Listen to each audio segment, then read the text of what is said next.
North Korea एक ऐसा देश जो किसी और चीज के लिए फेमस हो या ना हो, लेकिन अपने अजीबोगरीब नियम कानूनों की वजह से जरूर फेमस है, जिसे बनाने वाला कोई और नहीं बल्कि यहाँ का सन की तानाशाह है, जिसे हर एक चीज अपने हिसाब से करने की अलग ही सनक सवार रहती है।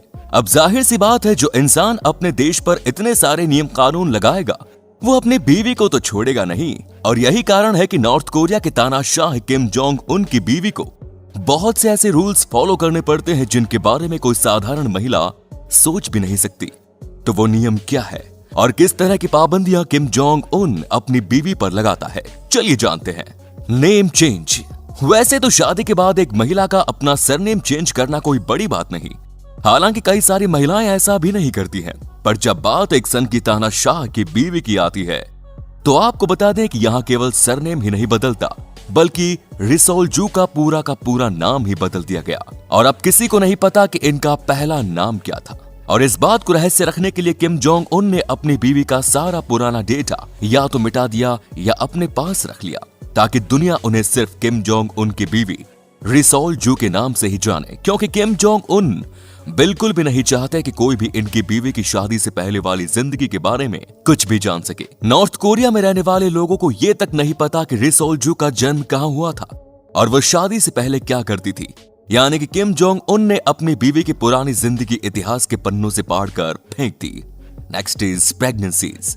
दोस्तों, हमारे देश में जब कोई भी बड़े सेलिब्रिटी की यहाँ प्रेगनेंसी की न्यूज होती है तो उसके घर में सबको पता चले या ना चले, लेकिन सोशल मीडिया को जरूर पता चल जाता है। पर नॉर्थ कोरिया में ऐसा कोई भी हिसाब किताब नहीं है। वहां पर रिसोल जू को अधिक से अधिक लोगों की नजरों से दूर रखने की कोशिश करी जाती है, खास करके प्रेगनेंसी के टाइम पर। इसीलिए किसी को इस बात का कोई अंदाजा नहीं कि रिसोल जू कितनी बार प्रेग्नेंट हुई है, यहाँ तक कि इनके कितने बच्चे हैं, ये तक लोगों को नहीं पता। तभी तो लोगों को सिर्फ इस बात पर शक है कि किम जोंग उन और उनकी वाइफ की एक बेटी है जिसका नाम जू ए है। इसके अलावा भी 2 और बच्चे होने की बात कही जाती है, लेकिन उनके जेंडर और नाम के बारे में किसी को कोई अंदाजा नहीं। Next is fashion. अब अगर फैशन की बात की जाए तो इस मामले में हम ये कह सकते हैं कि किम जोंग उन अपनी बीवी को खुली छूट देकर रखते हैं। तभी तो आप देख सकते हैं कि कैसे ये वेस्टर्न आउटफिट्स में अक्सर दिखाई देती है, वो भी बहुत ही स्टाइलिश तरीके से।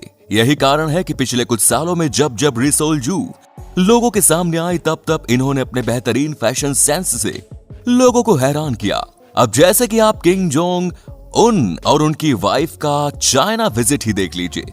जब दोनों चाइना गए तो हर कोई रिसोल जू का कंपैरिजन चाइना की फर्स्ट लेडी पेंग लियांग से करने लगा। पर जो बात लोगों को नहीं पता वो ये कि किम जोंग उन अपनी वाइफ से हर एक चीज पहनने के लिए तो कहा है, पर इनकी शर्त है कि रिसोल जू की कोई भी ड्रेस घुटनों के ऊपर नहीं होगी और ना ही कभी कट स्लीव्स वगैरह पहनेंगी। Next is press coverage. सबसे पहले तो एक बात नोटिस करने वाली है और वो ये कि आप जब कभी भी रिसोल जू को देखेंगे उनकी सभी तस्वीरों में ये हंसती खिलखिलाती हुई दिखेंगी और उन सभी तस्वीरों में इनके पति किम जोंग उन भी इनके साथ रहेंगे।